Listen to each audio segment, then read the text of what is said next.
Hello viewers, welcome to my channel. এটা আমার fourth সেমিস্টারের দর্শন সাজেশনের এটা আমার পরবর্তী ভিডিও।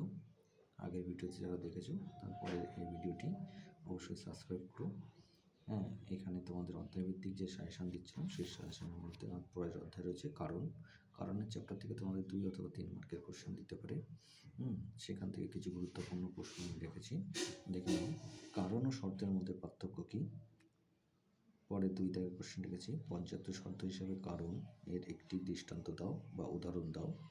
তারপরে প্রশ্ন 3 দাগে রেখেছি, বহু কারণবাদের সমর্থন কারা, এর 2টি অসুবিধা লেখো। তারপরে 4 দাগের কোশ্চেন রেখেছি, কারণের পরিমাণগত অথবা গুণগত লক্ষণ কাকে বলে।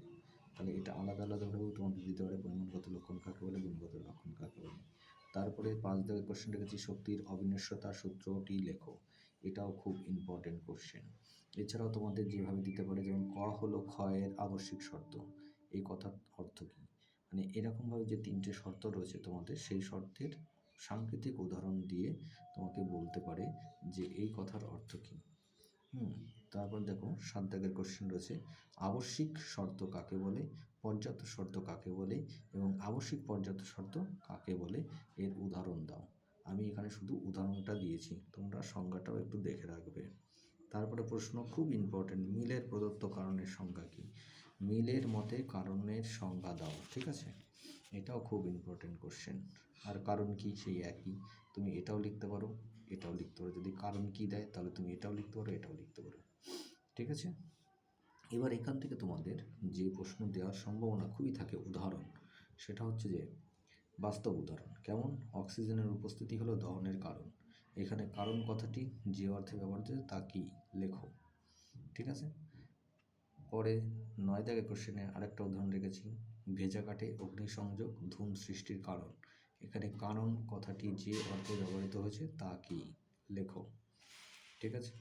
পরে দেখো তোমাদের প্রশ্ন রেখেছি 12 দাগে, সুইচ অন করা হলো পাখা চলার কারণ। এখানে কারণ শব্দটি কি অর্থে ব্যবহৃত হয়েছে।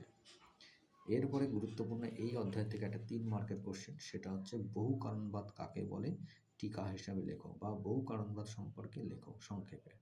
এটা হচ্ছে 3 মার্কের কোশ্চেন। তারপরে প্রশ্ন রেখেছি, দেখো লাস্ট কোশ্চেন হচ্ছে বহু কারণ সমন্বয় কাকে বলে। এটাও খুবই ইম্পর্টেন্ট, 2 মার্কের একটা কোশ্চেন। তোমরা এখান থেকে এই প্রশ্ন কটা দেখে রাখবে। এরপরে তোমাদের ইউনিট 1-এর সর্বশেষ অধ্যায় ছিল হচ্ছে মিলের পরীক্ষামূলক পদ্ধতি। এখান থেকে যেহেতু তোমরা এবছর প্রথম পরীক্ষা দিচ্ছ, তোমাদের জন্য এখান থেকে যে 5টা পদ্ধতি রয়েছে মিলের, সেই 5টা পদ্ধতির মধ্যে যে কোনো 4টে পদ্ধতি ভালো করে পড়ে যাবে। সেই 4টে কোশ্চেন আমি এখানে দিয়ে দিচ্ছি, দেখে নাও। মিলের যুগ্ম পদ্ধতি বা সংযুক্তি পদ্ধতি বা অন্যই ব্যতিরেকী পদ্ধতি, ঠিক আছে? এই পদ্ধতিটা খুবই ইম্পর্টেন্ট তোমাদের ক্ষেত্রে এই বছরে। এখানে তোমাকে কী লিখতে বলবে, সংজ্ঞা, ব্র্যাকেটের মধ্যে দিয়ে দেবে সংজ্ঞা লেখো, আকার লেখো, দৃষ্টান্ত দাও এবং 2টো সুবিধা 2টো অসুবিধা লেখো। এরকমভাবে ব্যাখ্যা করতে বলবে, ঠিক আছে? পরে 2 নম্বরের প্রশ্ন দেখো, মিলের ব্যতিরেকী পদ্ধতি ব্যাখ্যা করো। এখানে কি লিখতে হবে, সেম জিনিস, সংজ্ঞা লিখতে হবে, আকার লিখতে হবে, দৃষ্টান্ত লিখতে হবে, 2টো সুবিধা লিখতে হবে, 2টো অসুবিধা লিখতে হবে।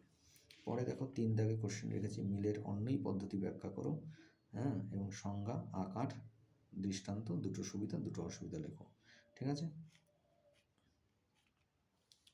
এরপরে লাস্টে আমি রেখেছি, দেখো মিলের সহপরিবর্তন পদ্ধতিটি আলোচনা করো, সংজ্ঞা, আকার, দৃষ্টান্ত, 2টো সুবিধা 2টো অসুবিধা লেখো। এইভাবেও দিতে পারে এবং আগে যেই প্যাটার্ন ছিল প্রশ্নের সেইভাবেও দিতে পারে। কীরকম, মিলের পদ্ধতিটা এরকম ডাইরেক্ট দিয়ে দিল, আর এখান থেকে ব্যতিরেকী পদ্ধতির একটা উদাহরণ দিয়ে বললো মিলের এটি কোন পদ্ধতি প্রয়োগ করা হয়েছে শনাক্ত করো, তার সংজ্ঞা লেখো, আকার লেখো, দৃষ্টান্ত থাকবে না, দৃষ্টান্ত তখন থেকে যাবে প্রশ্নে, আর 2টো সুবিধা 2টো অসুবিধা লেখো, ঠিক আছে? এইভাবেও তোমাদের প্রশ্ন করতে পারে। তো আমার এই ভিডিওটি ভালো লাগলে অবশ্যই কমেন্ট বক্সে জানাবে এবং সাবস্ক্রাইব করবে পরের ভিডিওর জন্য।